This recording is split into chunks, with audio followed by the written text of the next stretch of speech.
הייתה לי טעות מצחיקה שהיא מסוג הטעויות בשירים, לא בשפה כאילו שהובילו את זה, אבל פשוט בהופעה של בון ג'ובי שהייתי בה גיליתי ב-It's My Life. כן. תבחן אותי, תן לי, תגיד לי, אני אדע מה נכון. שהוא שר like מה? עוד פעם. אני אתן לך את הקטע ששימו אבל אני לא מזהה אותו. It's my life and I'm gonna live forever.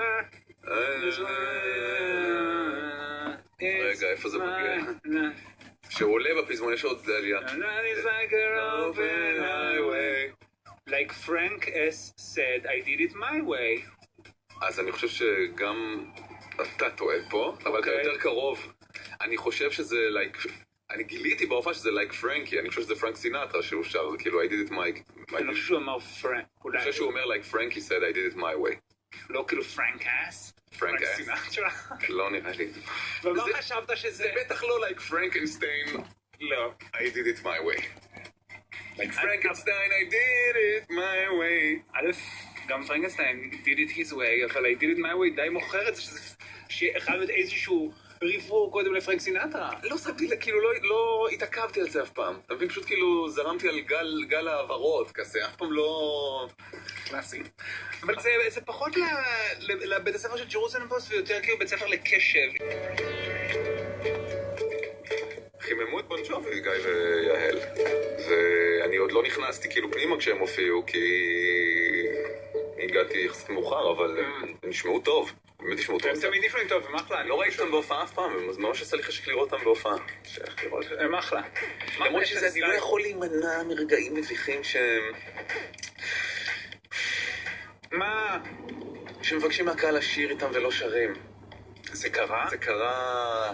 שוב, עמדתי בחוץ, אז יכול להיות שבקרבת הבמה, אתה יודע, כשיש שירה אדירה ב50 ומשהו אלף איש שהיו שם בבון ג'ובי, זהו, צריך להיות... כשהיה It's My Life, שמעת את זה ברחבי העיר, אוקיי?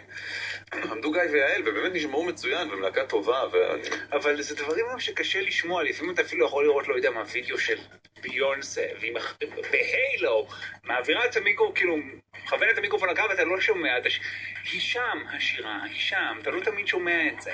היא לא. היא לא, וזה קרה עוד עם עוד מישהו שחימם, נדמה לי עם הראל סקאט, את... מה העניינים? מה נשמע? יופי טופי, מה שלומכם? אחלה. מה שלום הילד של בון ג'ובי, את יודעת לספר? לא. עזב את הארץ בגלל שהילד שלו לא הרגיש טוב. יואו, שמע לי, מה זה תירוץ? הילד חולה. לא מצאנו בייביסיטר. עזב את הארץ, אבל מה יש לעשות פה? כן, מה יש נו, לעשות? באמת. מה יש לעשות פה? בישראל, בשביל תייר. אבל הוא היה, יש הוא מיליון דברים. הסתובב בישראל לפני. אכל במסע לפני ההופעה, נתן הופעה באמת מעולה, באמת מעולה, ממש נהניתי. והוא אמר שהוא יישאר, קצת יתייר, זה... תעזוב מה רע לו.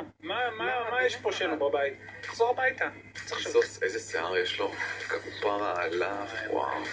וזה הכל שלו, הכל שלו. זה נראה לגמרי. הכל שלו, הוא נראה מעולה. באמת, גם היו מסכים בהופעה, מסכי ענק באיכות HD מטורפת, לא ראיתי בחיים שלי מסך כל כך גדול באיכות כל כך טובה. עמדת קרוב?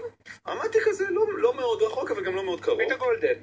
כן, אבל זה היה גולדן עצום, כאילו. לא, עצום. אוקיי. כמעט כל מה שלא בשיפוע של פארק הירקון היה... הבנתי, אוקיי. והסתכלתי עליו, מעבר לזה שהוא נראה מעולה, ושיער, ופרצוף, באמת נראה טוב, ושרירי וזה, רואים שהוא נהנה מהעבודה שלו באמת. כי מה רע לו? שמע, יש המון רוקרים כאלה, שתחשוב 30 שנה שר כאילו את אותם שירים, את אותו זה. אתה רואה שהוא נהנה, והאהבה של הקהל באמת נתנה לו, כאילו, אתה יודע, ממלאת אותו. עשה משהו בפנים? ניסיתי להסתכל, לא היה נראה. האמת שהוא לא נראה כאילו פניו מנותחות. זה אני לא יודע לומר, אני לא יודע להבחן את זה, אבל אני אומר לך, בעיקר שים מזרק במצח זה עוד לא ניתוח. האהבה כאילו למלאכה, היא פשוט הייתה באמת מעוררת התפעלות. הוא זז ומתנענע על הבמה. רץ, רוקד, הולך, קופץ, מהנטז. קטע מביך אחד היה שהוא הלך לצד אחד המסכים בזמן שהגיטריסט שלו כאילו נתן איזה סולו גיטרה, הוא הרים את המיקרופון כאילו צחוקים, אני שם את המיקרופון על הגיטרה של הגיטריסט במסך. ואז המסך עבר לצלם אותו. לא, אבל הוא היה נמוך מדי, כי המסך היה ענק, הוא שם את המיקרופון בביצים של הגיטריסט. אוקיי. יכול להיות שזה מה שהוא קיווה לעשות. אולי. אמרו ל-54,000 איש לתפוס את המיקרופון לביצים כאילו של הגיטריסט שלך, למה? מה זה נותן? אתה יודע. כן, אוקיי. הוא חמוד בג'ובי. טוב, ומה היה בזמן שאתם לא הייתם? שמעי, יש לי חבר שהיה בהופעה והוא ממש ברור שהוא עשה בפנים.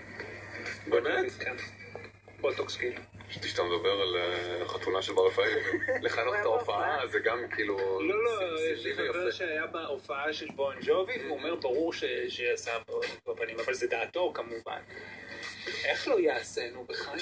לא יודע. אבל גם הוא כבר עבר את 50, כל זב חותם. מה? הוא כבר עבר את גיל 50, לא? הוא אחרי, אבל לא מעט אחרי, אני חושב. מכנסי אור צמודים, זה לא הבנתי. בכלל מכנסי אור זה נראה לי אירוע זעתי, מבצעתי זעתי. ממש. שאתה כאילו... בגלל זה בנו חש ברע, הוא פשוט כנראה החליף נכנסיים לידו והילד מתעלף מהרעש של הביצים. עד עכשיו הוא חש ברע. ברור, בגלל זה זה חתיכת חממה בקטריאלית לוובוס, שאתה אחרי זה, זה גם לא שווה את זה זה. נוטף לך לעקבים, גם לקרסול. זה גם לא שווה את זה מבחינה אסתטית. זה לא שאתה אומר, טוב, אני מוכן שיהיה לי כל כך חם במבצע, משום שזה כל כך יפה, זה מכוער. כן. מה זה? אני מקווה בניגוד ללני קרביץ שהוא לבש תחתונים. נכון, אני גם יצא לו איזה פונקלון שם שצץ. כן, אבל הוא לא. רגע, נו ו...